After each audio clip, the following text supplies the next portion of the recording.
les questions, normalement, c'est 2 minutes.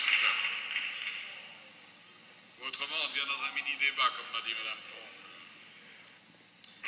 Merci, Monsieur le Président. Monsieur le Premier ministre, hier, le rapport de la Commission européenne demandant aux pays européens, dont la Belgique, de faire de nombreux efforts supplémentaires, a choqué les peuples d'Europe qui, partout, ressentent avec douleur et difficulté les effets de la crise, cette crise créée par les politiques, les spéculateurs, les banques et les bureaucrates de l'Europe.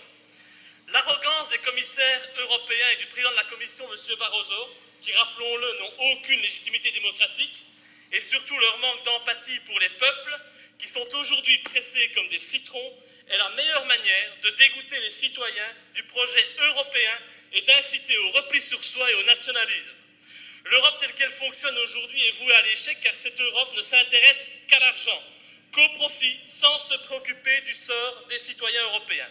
Alors ce que je constate, c'est qu'elle est très large l'Europe avec les banques, mais que c'est au peuple européen qu'on demande toujours de payer la note. C'est indécent, surtout que ces technocrates sont moins enclins à réduire leur salaire mirobolant. Alors que nos contribuables n'ont jamais payé autant d'impôts qu'aujourd'hui, l'Europe veut encore les presser davantage. Et tout ce que la Commission demande à la Belgique dans son rapport contribuerait à l'appauvrissement de nos concitoyens. Plus d'impôts, augmentation de la TVA, réduction du pouvoir d'achat, réduction des allocations de chômage, diminution des services aux citoyens, diminution des soins de santé, gel des salaires et finalement l'application de l'adage « travailler plus pour gagner moins ». C'est totalement inadmissible. Et je me fais donc le porte-parole du peuple, malheureusement réduit trop souvent au silence, pour vous demander, Monsieur le Premier ministre, de ne pas suivre les recommandations de l'Europe. Et j'aimerais donc savoir si telle est votre volonté. Je vous remercie. Merci, monsieur. Le chers collègues, prendra évidemment en considération les recommandations de la Commission européenne. Il le fera dans le cadre de l'accord du gouvernement, en tenant compte des rapports récents du Bureau du Plan et du rapport du Conseil central de l'économie. Le gouvernement tiendra également compte des conclusions de la démarche commune patron-syndicat, démarche commune des partenaires sociaux en faveur d'une stratégie de relance et de compétitivité.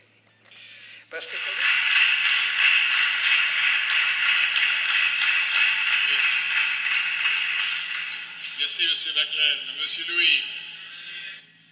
Oui, merci, monsieur le Premier ministre. L'idée de construction européenne est magnifique, mais ceux qui gèrent aujourd'hui l'Europe portent atteinte à ce projet en méprisant la population. Alors nous voulons bien de l'Europe, mais il est temps que l'Europe soit sociale avant d'être une pompe à fric créatrice de misère comme elle l'est aujourd'hui.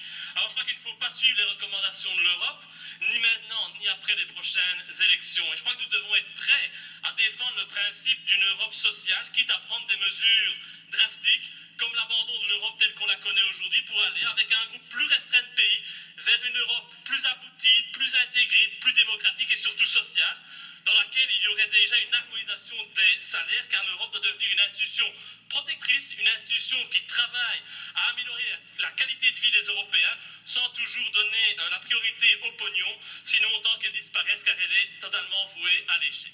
Je vous remercie.